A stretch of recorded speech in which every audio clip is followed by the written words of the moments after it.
Welcome students. In this class we will be learning an alternate to the if, else if and else statement. As you can clearly see, this has been the program that we have written in obtaining the cost calculation for the stay. So this has been the page which we had created, and depending upon the days that you would be staying, you can enter here and then place submit, and the cost would be presented there. As I mentioned to you, it is imperative to understand the price that you see on the advertisements or on the page of these hotels are not going to be the price that you would be paying at the front desk, for the simple reason that hotels have several taxation policies that they will place on the cost of the room. So it is imperative for us to get an estimation and using certain apps. So that is exactly what we have done. Now, as you can clearly see, this is the code which involves several of the if, else if and else statements. Of course, we have successfully implemented it, and what we would now do is we would try to replace all of this control statements into an alternate statement which is called as the switch and break statement. So what I will do is I will just go up here and then I will actually comment all of this. So all of this control statements is being commented except for this function. So in this case, what we are doing is we are getting the value from the input box, then converting it into an integer, and then we are taking control of the HTML header tag, in this case h2 tag, and that is exactly what we are going to retain for this particular alternative control statement. So having mentioned this, the general syntax goes in this fashion. So what we will do is we will have to start with the keyword called switch and give a space and then open a parenthesis. Now the condition would be checked based on the date, the value that we get from the day. So that is the reason you have to enclose that day there, and then we will have to open a parenthesis. And so that is how it's going to look. Now if you are staying for 1 day, so this is the first case. So case is for 1 day. If you're staying for 1 day, then you will have to make the calculations accordingly.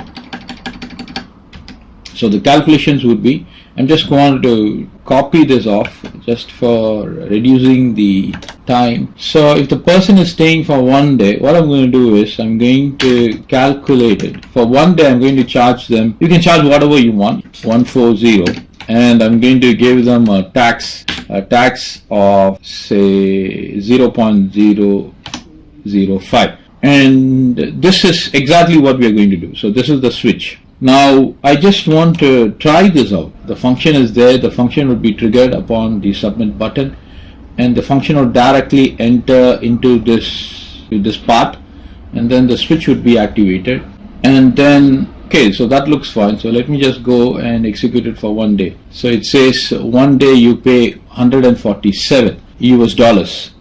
So probably you can place a concatenation sign there, say dollars. You can place there and you can save it. So that is fine, isn't it? Because if I were to go and show you with the calculator, $140 times the 0.05, that's 7, plus $140, that's going to be 147. So that's exactly what we see here, 147. So we would have to execute for other cases. So what I'm going to do, I'm just going to copy this part, and then I'm going to start the next case. If in case they are staying for 2 days, then the cost would be the same $140, but the percentage of tax would come down, and probably that looks good. So let me go back and refresh the page and give for 2 days. So 2 days the price should be different. So this is exactly what we got, 285.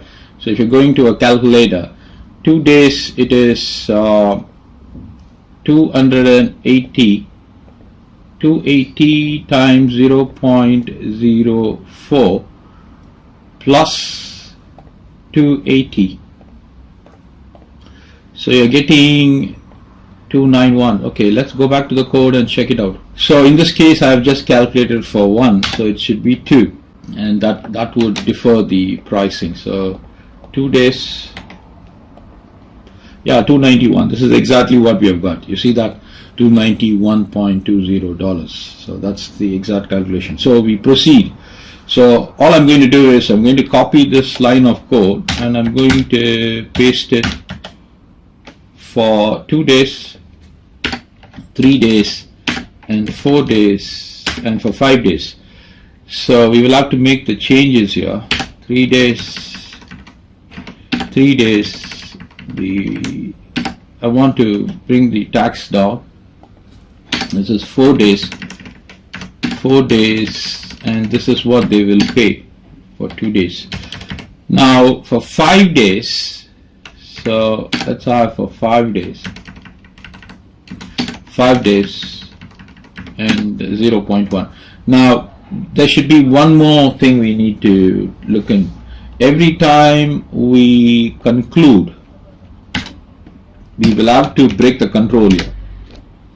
That's important because we need to break the control and come out of the loop, because it's actually a switch loop that is there in place. So we will have to use this break statement. Whenever you're writing an application, this is not the only set of code that would be featuring in an application. So we need to take that into account. So you will have to enclose the break statement so that the control comes out of it after it has entered the case. So we have successfully placed the break. Now imagine someone is going to actually stay there for 6 days. So this is the cost that they are paying for 4 days, 571. So if someone is staying for 5 days, this is the cost that they are paying for 5 days. Now someone is staying there for 3 days, this is the cost that they are paying for 3 days. For 2 days, this is the cost that they are paying. For 1 day, this is the cost they are paying. Perfectly fine. Now what if they are staying for 6 days? What would be the output? You see that we are not able to get, let me just place for 6 days. We are not able to get anything for 6 days. So we need to look into that aspect also. For 6 days if someone is staying. So for that, there is what is called as the default. So default, if anyone is staying for more than 5 days, we need to have calculations for that. That is exactly what we are going to do in this case. So let's go over here and copy these lines of code and feed it here. So default will be flat rate. The flat rate it is anybody who's staying greater than 5 days, 10 days of rent would be charged. It doesn't matter whether they are staying for 10 days or not. This is the flat rate, and the tax would be 0.05. So it's up to them. So this is fair enough. So you are permitted to stay for 10 long days, and the cost would be flat rate. If you're staying for 6 days or 7 days or 8 days, it doesn't matter. It's up to you. But we as a hotel are giving you 10-day package. For 10 days, this is the cost that we are going to be charging you. So this is a very useful feature that is present in the switch and break statement that helps us to handle these cases. Say for example, as I mentioned to you, for 5 days, that's fair enough. That's the number of days that we've got. So now, if someone is staying for 6 days, for 6 days, you see that this is the price that you or anyone have to pay. 6 days, right? So for 7 days, the price wouldn't change. So let me go back and show you for 7 days. This is for 1 day. For 7 days, it's the same price. And for 2 days, this is the price. So for 10 days, what happens for 10 days? So this is a flat rate. Now the question comes here is, what if someone is giving something greater than 10? So we can handle that also. So for that, we need the else statement. So that is why if else is indispensable to testing conditions. Though there are cases where switch and break statement can do the job of if else statement, but there are certain situations where if else are totally indispensable. We cannot just avoid them. So that is the power of if else statement. I just wanted to give you an illustration where those statements come in handy. In fact, whenever we need to test critical condition, like in this case, say someone wants to say stay for greater than 10 days, say 12 days or 13 days. So what we need to do? So we need to have a special package for them, right? So in that case, we need a condition to be tested, and if else comes in handy. So I hope you understood this illustration, students. We will meet in the next class.